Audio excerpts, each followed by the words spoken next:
Two people each saved $10,000. 30 years later, one has $174,000.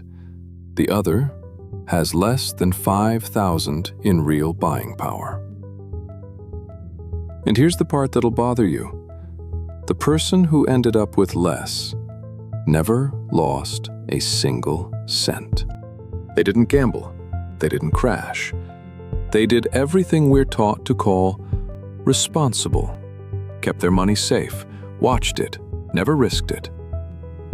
And that safety is exactly what quietly drained it.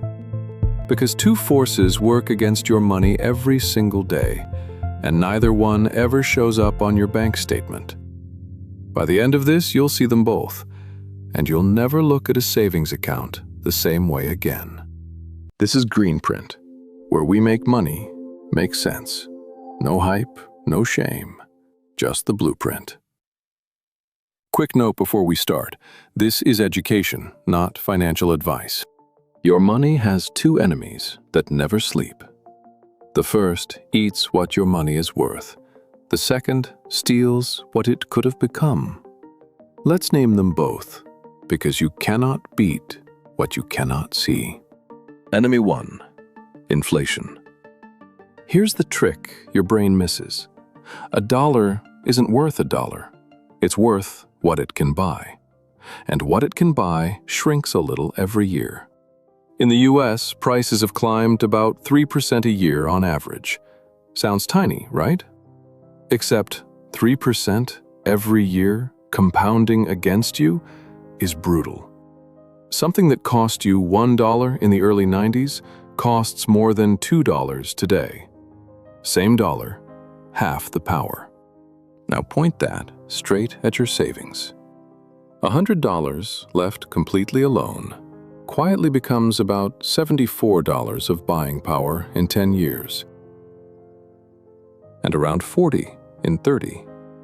You didn't spend it, nobody took it, it just evaporated, sitting still.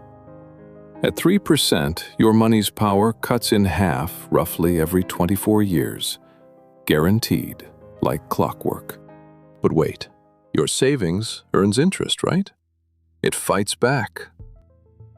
And it does. Barely. A typical savings account pays well under 0.5% a year. So inflation drags your money's value down by about 3%, and your bank nudges it up by almost nothing. On your statement, the number goes up. What it actually buys goes down. That silent gap is the leak, and almost nobody notices it because the number on the screen never scares them. So the answer's simple. Just dump it all in a high-yield savings account, 5%. Done? Not so fast. A high-yield account is exactly right for some of your money and completely wrong for the rest. And which is which depends entirely on the second enemy, the expensive one. Enemy 2, opportunity cost. Not what inflation takes from you, what your money could have been doing instead. Because cash just sits there, melting. But money invested buys something that works. Tiny slices of hundreds of real companies that earn, grow, and hand you back a share of it. Picture it simply. Cash is an ice cube. Ownership is a snowball. Leave both on a hill for 30 years, and it isn't close. Back to our $10,000. Left in savings at 0.5%. In 30 years, it grows to about $11,600. But strip out inflation, and in real buying power, that's closer to $4,800. You quietly lost half, doing everything right. Now that same $10,000 in a broad index fund, earning the market's long-run average near 10%, about $174,000. Same money, same 30 years. One melted, one multiplied. And this isn't just for people with a lump sum sitting around. Say you save $200 a month. In a savings account, 30 years later, you've got about $78,000. In a simple index fund, at that same long-run average, over $450,000. Same effort, same discipline. The only thing that changed was whether your money was lending or owning. Now, right about now, a voice in your head is saying, "But the market crashes. That's gambling." And honestly, it's the most important thing to get right. So, let's clear up two words people always mix up: volatility and risk. Volatility is the bumpiness, the market lurching up and down. Risk is the chance of losing your money permanently. Here's the thing. A crash is a dip on a line that over decades has always climbed back and gone higher. In 2000, in 2008, in 2020. Painful, but temporary. Inflation, though? Inflation never crashes. It never recovers for you. It just takes, quietly, every single year, guaranteed. So ask the real question. Over 30 years, which is actually riskier? The thing that dips and recovers, or the thing that only ever drains? But here's where most finance channels lie to you, and we won't. Cash is not the villain. You genuinely need it. Money for an emergency. Money you'll actually spend in the next couple of years. That money belongs in cash. Ideally, a high-yield savings account.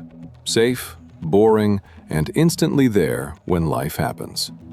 That is the one job cash is perfect for. The mistake is taking money you won't touch for decades and leaving it in a savings account to slowly melt. Cash is a shelter from the storm. It was never meant to be the house you grow old in. And that unlocks the whole idea. Safe depends on time. For next month, cash is safe, and the market is risky. Prices bounce around. But stretch that horizon out to 30 years, and it completely flips. The market becomes the safe bet, and cash becomes the one guaranteed slow loss. Our careful saver wasn't too cautious. They just aimed all of that caution at the wrong length of time. So here's the plan you can actually run this week. 3 steps. 1. Hold enough cash to sleep at night. A few months of expenses, plus anything you need within about 2 years, in a high-yield savings account. 2. Everything beyond that, money with a long runway, goes into one broad, low-cost index fund.